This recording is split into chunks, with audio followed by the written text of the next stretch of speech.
Good morning बच्चों, मैं जितेंद्र कुमार शर्मा स्वागत करता हूं आपका आज की कक्षा में। आज की कक्षा में बच्चों हम पढ़ने वाले हैं कक्षा 3 की पर्यावरण अध्ययन की पुस्तक अपना परिवेश का 18वां अध्याय, जिसका नाम है अलग अलग हैं सबके काम। प्यारे बच्चों, इस पाठ के जो पिछले भाग हैं उनमें हमने यह समझ बना ली थी कि सभी व्यक्ति अपनी रुचि या कौशल के आधार पर अलग अलग प्रकार के कार्य करते हैं और उस कार्य से प्राप्त होने वाली आमदनी या आय से वो अपना जीवन यापन करते हैं। साथ ही साथ बच्चों हमने चर्चाएं की थी अलग अलग प्रकार के व्यवसाय और काम धंधों के बारे में, जहां हमने यह जाना था कि लोहे का कार्य करने वाला व्यक्ति लोहार था।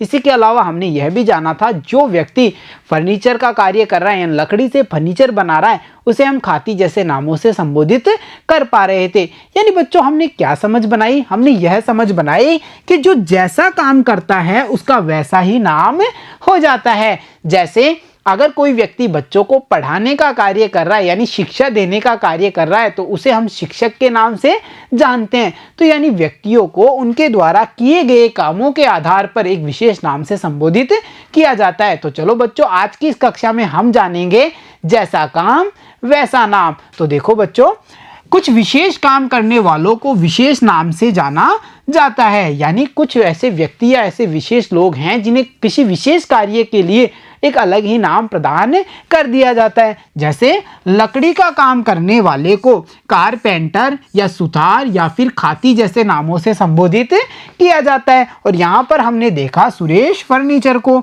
यानी सुरेश फर्नीचर एक दुकान है जहाँ पर ये कारपेंटर या खाती लकड़ी का कार्य कर रहा है। तो बच्चों हमने क्या समझ बनाई? हमने ये समझ बनाई कि काम के आधार पर व्यक्तियों को उनका विशेष नाम दे दिया जाता है। तो चलो बच्चों, इस पर आधारित कुछ प्रश्नों को हल करते हैं और हमारे ज्ञान का विस्तार करते हैं। देखो बच्चों, आपने भी ऐसे कई काम करने वालों को देखा होगा। इन काम करने वालों को क्या कहते हैं?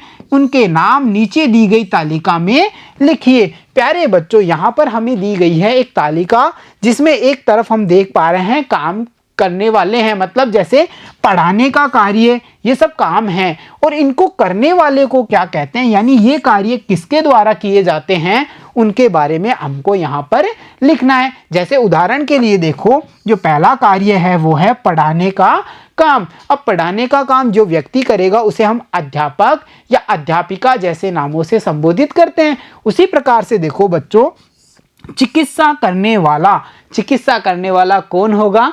चिकित्सक होगा। तो हमने यहाँ पर लिखा चिकित्सक।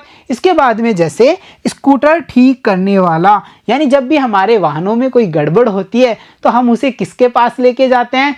मैकेनिक या मिस्त्री के पास में। तो स्कूटर ठीक करने वाले को हम किस नाम से संबोधित करते हैं? मिस्त्री जैसे नामों से। इसके बाद में देखो बच्चों, खेती का कार्य करने वाला, और खेती का काम कौन करता है? किसान। तो हमने यहाँ जाना जैसे अध्यापक, चिकित्सक या डॉक्टर या फिर बच्चों मिस्त्री, किसान, ये वो नाम हैं जो किसी कार्य को करने पर लोगों को प्राप्त होते हैं। जैसे पढ़ाने का काम किया और उसे हमने शिक्षक, अध्यापक या अध्यापिका जैसे नामों से संबोधित कर दिया। तो हमने जाना ना, जैसा काम होगा वैसा ही नाम प्राप्त हो जाता है। तो चलो बच्चों, अब देखते हैं आज का अगला प्रश्न। परिवार समाज की सबसे छोटी इकाई है। यानी देखो बच्चों, छोटे छोटे परिवारों से मिलकर के ही समाज का निर्माण होता है, समाज से फिर देश का निर्माण होता है। इसी प्रकार देखो बच्चों, ये कहा गया है कि परिवार समाज की सबसे छोटी इकाई है। उसमें सभी सदस्य मिलजुल कर घर में खुश रहते हैं। आप सभी घरों में कुछ ना कुछ कार्य करते होंगे, यानी परिवार के सभी सदस्य कोई ना कोई कार्य में अपना योगदान जरूर देते हैं।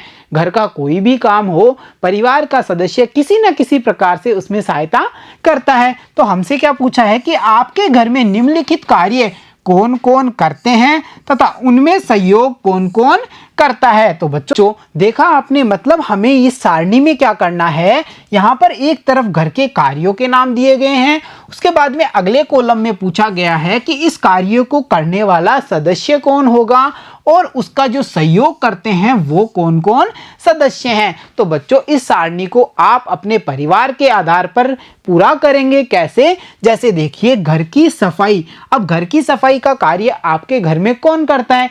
माताजी, पिताजी, बड़े भाई, बहन या आप। तो जो भी व्यक्ति या जो सदस्य उस कार्य को करता है तो उसके बारे में आप यहाँ लिखेंगे। अब उस कार्य में उस सदस्य की, जैसे सफाई का कार्य माताजी करती हैं, अब माताजी का सहयोग कौन कौन करता है? बड़ी बहन करती है कि आप करते हैं कि भैया करते हैं, पिताजी करते हैं, जो भी सदस्य उनका सहयोग करता है उसके बारे में हम यहाँ पर लिखेंगे। वैसे ही जो अन्य कार्य हैं, देखो घर में पानी भरना, खाना बनाना, कपड़े धोना, बर्तन साफ करना, चाय बनाना, इसके बाद में बाजार से सामान लाना, बीमार होने पर डॉक्टर को दिखाना, ये सब कार्य परिवार के किस सदस्य के द्वारा किए जाते हैं और इस कार्य को करने में उन सदस्यों का सहयोग कौन कौन सदस्य करते हैं उनके बारे में आपको यहाँ पर लिखना है और इस तालिका को पूरा करना है। तो चलो बच्चों, अब इस तालिका पर आधारित और प्रश्नों को देखते हैं। तो देखो, उपयुक्त तालिका को भरने के बाद देखिए और बताइए कि इनमें से कौन से काम आप करते हैं। यानी जब आप इस तालिका को भरेंगे तो आपको पता चलेगा कि किस सदस्य द्वारा ये कार्य किए गए हैं, उनमें आपका नाम कितनी जगह आया है, यानी कौन कौन से कार्य ऐसे होंगे जो आपके द्वारा किए जाते हैं।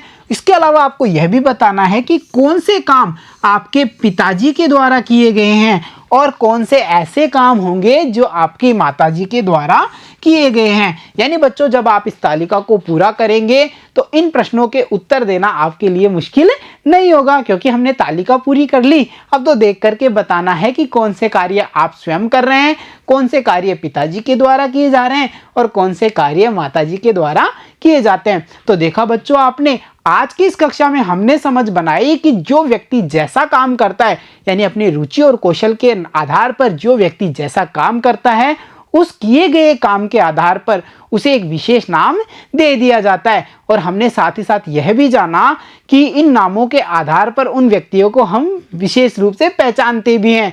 जैसे अध्यापक कौन होगा? जो शिक्षा का कार्य करता है, यानी बच्चों को शिक्षित करने का कार्य या पढ़ाने का कार्य करने वाला व्यक्ति।